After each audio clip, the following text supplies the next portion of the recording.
آؤ کربلا میں دیکھو بہن نے کیسی اطاعت کی.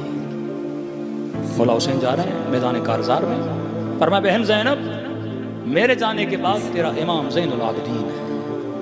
پھوپھی ہیں، ایج میں بڑی ہیں، مولا زین العابدین جوان.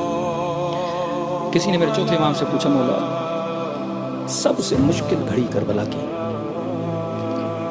فرمایا مقامات تو بہت ہیں لیکن میری امامت کی سب سے مشکل گھڑی یہ تھی جب خیموں میں آگ لگی نا تو پھوپھیاں بہنیں خیمے میں آئی، کہنے لگی سجاد اب حسین کے بعد تو ہمارا امام ہے، اب تیری مرضی کہو تو جل کے خیموں میں مر جائیں یا بے چادر خیموں سے باہر نکلیں.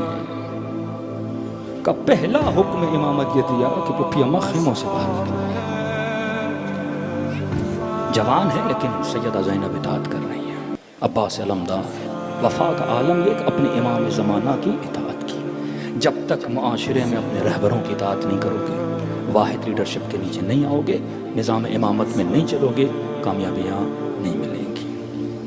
فرمایا وجود کتنا بھی کثیف ہو جائے ذکر ابا عبداللہ اس وجود کو پاک کرتا ہے.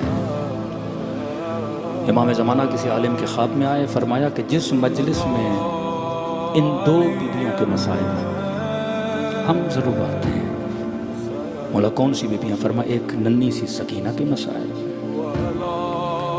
دوسرا فرمایا میری پھوپھی زینب کے مسائل.